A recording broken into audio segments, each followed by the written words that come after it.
जो कुछ Iran Israel जंग के दौरान आज देखने को मिला है, मुझको लगता है उसकी कल्पना भी किसी ने नहीं की होगी।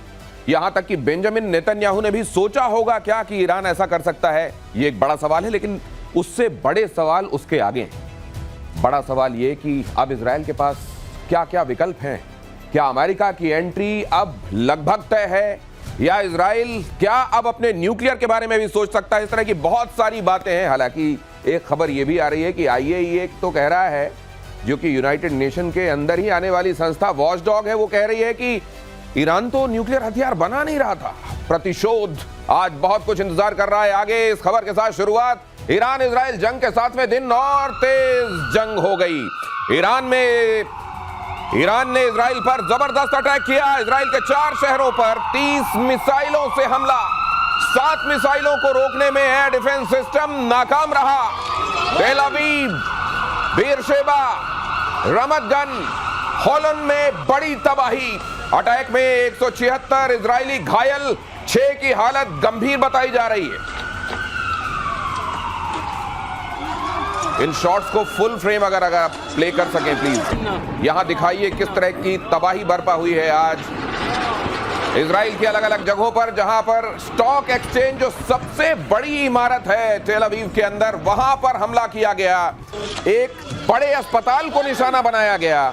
और इजराइल ये भी कह रहा है कि ये ईरान ने जानबूझकर किया है, नागरिक ठिकानों को वो निशाना बना रहा है। अगली खबर देखिए, सेंट्रल इजराइल में स्टॉक एक्सचेंज बिल्डिंग पर अटैक। ईरान मिसाइल के अटैक से बिल्डिंग तबाह। बेरशेबा के सोरोका हॉस्पिटल में भी अटैक। हमले में हॉस्पिटल को बड़ा नुकसान हुआ। यहां से पेशेंट्स को अब दूसरी जगहों पर शिफ्ट किया जा रहा है। ये देखिए किस कदर तबाही बरपा हुई है आज ईरान में अलग अलग जगहों पर। और ये स्टॉक एक्सचेंज की इमारत, जिसको वहां का सबसे बड़ा टावर होने का दर्जा हासिल है, इसको भी कैसे धुआं किया है ईरान ने। आज जो ये स्टेज आई है, मेजर गौरव आर्य और एयर मार्शल PK श्रीवास्तव मेरे साथ जुड़ रहे हैं। उनके साथ हम ये समझेंगे कि क्या ये एक्सपेक्टेड था, इस लेवल का, इस क्वांटम का एक्सपेक्टेड था। क्या ये सोचा जा रहा होगा? बेंजामिन नेतन्याहू सोच रहे होंगे? जी बिल्कुल दिनेश, मुझे ऐसा लगता है कि इजराइल ने पूरा सोच समझ के, और आज से नहीं कई दसियों साल से इजराइल ये सोच रहा है।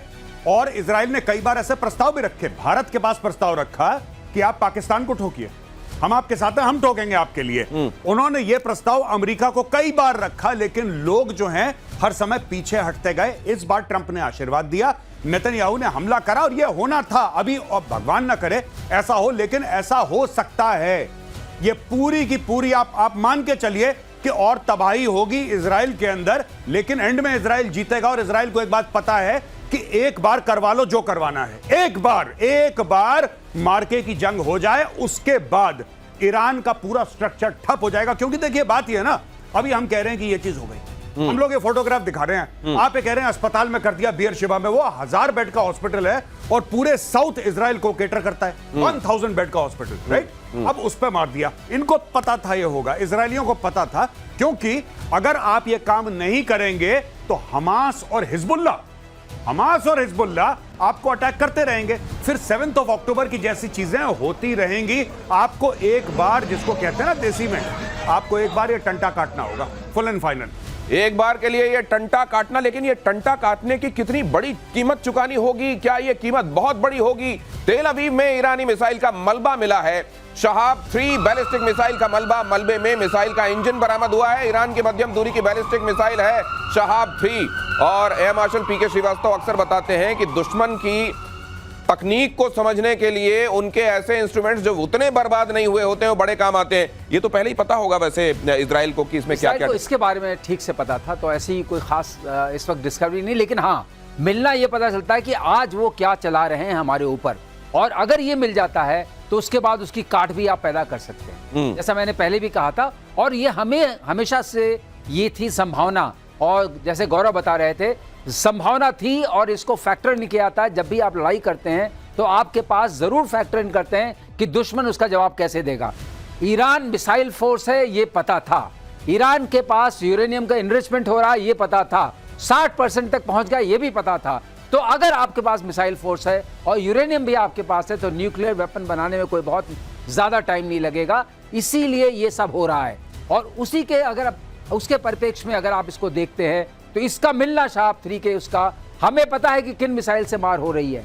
अब जो हाइपरसोनिक मिसाइल्स आती हैं और ड्रोन्स भी साथ में आते हैं, तो जो आपने कहा लीक थ्रू, तो लीक थ्रू होता ही होता है और इंफ्रास्ट्रक्चर के ऊपर अटैक हो रहा है। अगर आप देखिए हॉस्पिटल, स्टॉक एक्सचेंज और इन चीजों पर अटैक होना, इसका मतलब जानबूझ के सिविलियन इंफ्रास्ट्रक्चर अटैक करके साइकोलॉजिकली ईरान को दबाने की कोशिश की जा रही है, इजराइल को दबाने की, साइकोलॉजिकली दबाने की कोशिश की जा रही है। तो यहां कई फ्रंट पर बहुत सारी चीजें हो रही हैं। अगली खबर देखिए, इजराइल का ईरान पर जबरदस्त पलटवार।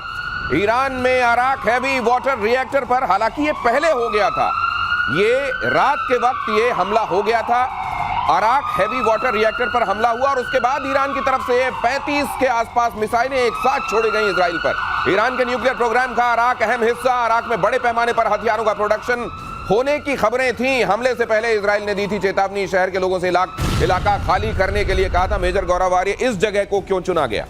देखिए, बात यह है कि इजराइल सिर्फ वही चीज चाहता है कि किसी तरीके से ईरान को डिनाई करा जाए कि उसके पास न्यूक्लियर वेपन्स हो, और वो न्यूक्लियर वेपन्स को कैरी करने का, यानी कि जो बैलिस्टिक मिसाइल होती हैं, लॉन्ग रेंज, इंटरकॉन्टिनेंटल, राइट, और इंटरमीडिएट रेंज, वो बैलिस्टिक मिसाइल्स की जो सलाहियत है, जो कैपेबिलिटी है, उससे ईरान को डिनाई करा जाए। तो हैवी वाटर इज यूज्ड, अब ये वहां पे रिफाइन करेंगे, सेंट्रीफ्यूज होंगे, तो आपके पूरे मामले में आपका इसका इस्तेमाल होता है। इस साइट को मारा गया और इस साइट को मार के तिल मिला के फिर ईरान ने वो मिसाइलें फायर करी, जो कभी अस्पताल गई, कहीं गई, उसके रिएक्शन में। यही तो आप कहना चाह रहे हैं? बिल्कुल साहब, इसके रिएक्शन में ये हुआ। तो आप ये देख लीजिए सब लोग यहाँ पे कि इजराइल किस चीज को टारगेट कर रहा है। इजराइल टारगेट कर रहा है जहां पे हथियार बनते हैं, और ईरान किसको टारगेट कर रहा है? ईरान वहां टारगेट कर रहा है जहां पे पेशेंट हैं, अस्पताल है। तो ईरान और हमास में कोई ज्यादा फर्क नहीं है दोस्तों।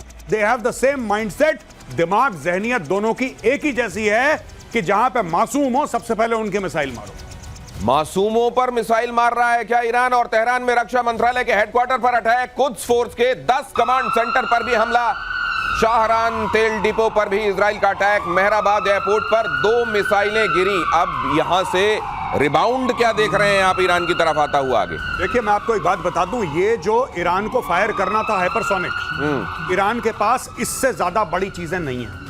मतलब ये मैक्सिमम है जो वो कर सकता है। और ईरान क्या करेगा? एटम बम तो मारेगा नहीं वहां, वो तो है नहीं उसके पास। तो ईरान क्या कर लेगा? थोड़ी सी और बैलिस्टिक मिसाइल मार लेगा, कुछ और मार लेगा। लेकिन कहने की बात यह है कि जिस तरीके से उनकी कैपेबिलिटीज को डिन्यूड और डिग्रेड करा है इजराइल ने, जिस तरीके से जहां पे मैन्युफैक्चरिंग होती है सोर्स में जाके मारा है, तो मुझे नहीं लगता कि कुछ दिनों के बाद ईरान के पास ऐसा कुछ होगा असला इस्तेमाल करने का कि जिससे इजराइल को, माफ कीजिएगा, कोई मेजर डैमेज हो पाए। और एक और बात, अगर मेजर डैमेज होता है तो वहां पे खड़ा है अमेरिका। अमेरिका के सारे एसेट्स जो हैं दोस्तों, लॉक्ड एंड कॉक, दिनेश कल आप बता रहे थे, ईगो गार्सिया के बारे में आप बता रहे थे, आपने पूरा बताया कि कहां पे कौन से अमेरिकन एसेट्स हैं, कहां पे F-16 है, कहां पे F-22 है, कहां पे F-35 है। पूरा का पूरा जो है मामला अमेरिका का रेडी है। जब पता लगेगा कि अब पानी नाक से ऊपर चला गया है, America will enter the war. और अगर ऐसा होता है तो फिर क्या होगा? इधर सोरोका अस्पताल पर मिसाइल हमले पर इजरायली पीएम नेतन्याहू ने कड़ी प्रतिक्रिया दी है।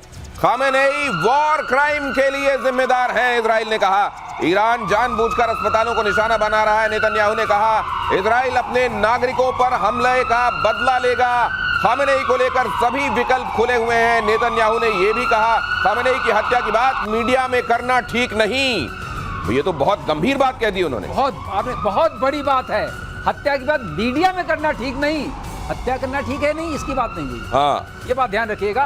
और जहां तक आप बता रहे थे, उसी कार्यक्रम में आपको एक चीज बताते हैं, हैवी वाटर की जरूरत पड़ती है अगर आपको न्यूक्लियर वेपन बनाना है जी। साइलोज में भी मारेंगे मिसाइल। देखिए, लॉन्चर ठिकाने जहां से लॉन्च कर सकते हैं और जहां से आप न्यूक्लियर वेपन बना सकते हैं, ठीक है। ये जितने भी इंफ्रास्ट्रक्चर हैं। और जब कच्छ की आपने बात की, कच्छ ये बहुत जबरदस्त फोर्स इनकी है जो खामनाई के डायरेक्टली अंडर काम करती है। अच्छा, अगर उसके ठिकानों को बताए, इसका मतलब जब राजा को मारने से पहले आसपास की फौजों को आप गिरा देते हैं ना, तहस नहस कर देते हैं, ये सब वो सारे प्यादे वजीर हैं जो गिराए जा रहे हैं। तो इसमें आपका हंच क्या कहता है? चेकमेट वाली सिचुएशन जैसा हमने देखा था सद्दाम हुसैन के साथ, वैसी कोई सिचुएशन देख रहे हैं या उससे ज्यादा ग्रेव खामेनेई के लिए? खामनेई की सिचुएशन लगभग, अब बताइए, उनकी सिचुएशन बहुत ही ग्रेव थी।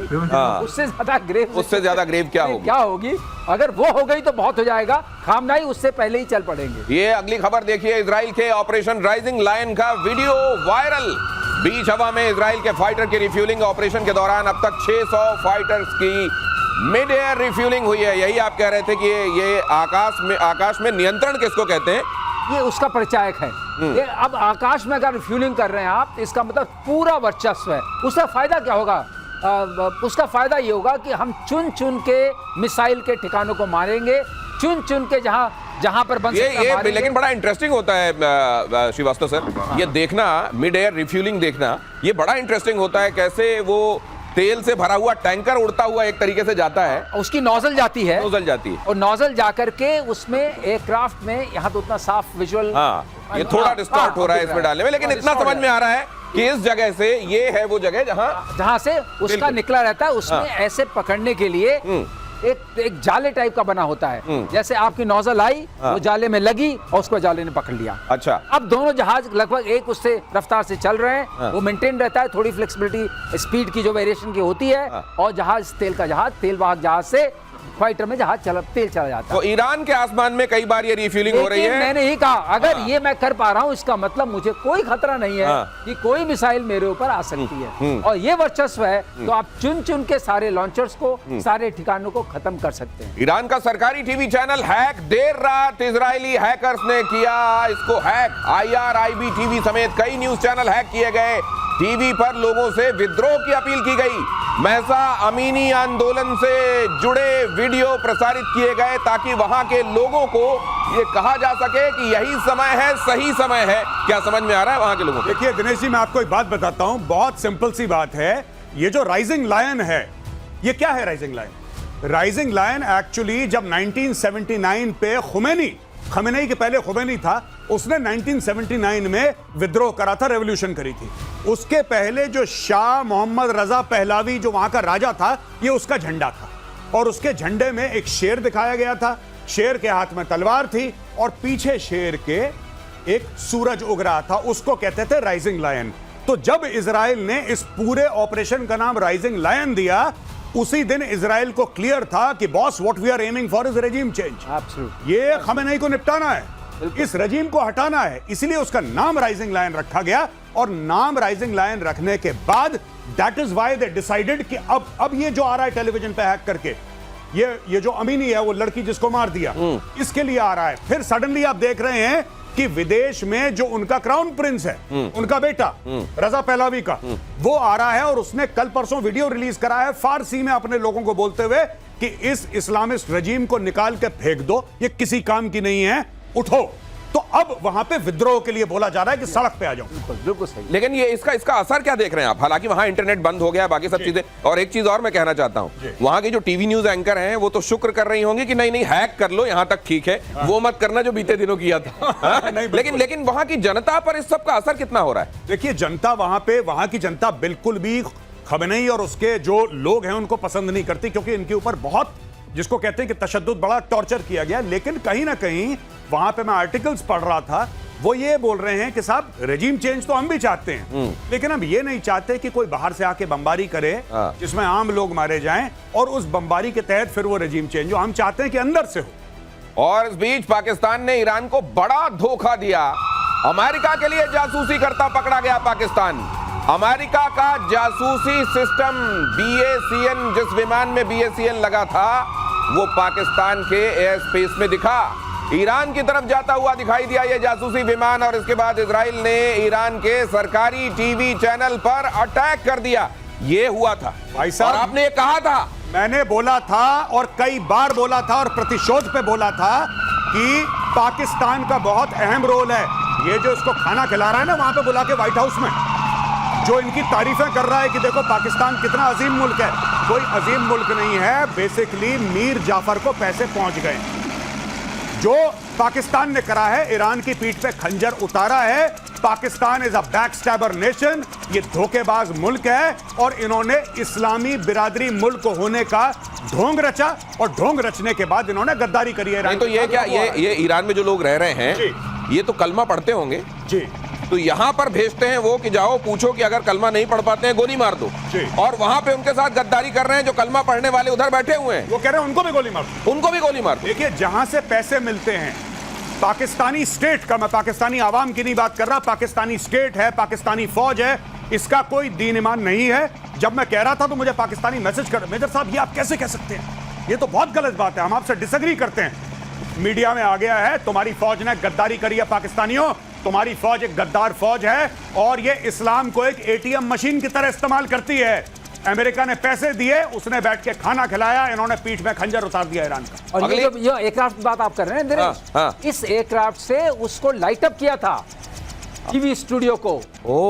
कब आप टारगेट जाता है आपका, अच्छा मतलब वहां आपको बताया ये है, जैसे हम लेजर बीम डालें कि भाई प्रेजेंटेशन के समय ये वाली जगह पेंट कहते हैं ना उसको, पेंट करा। हाँ, उसको किल चेन बोलते हैं।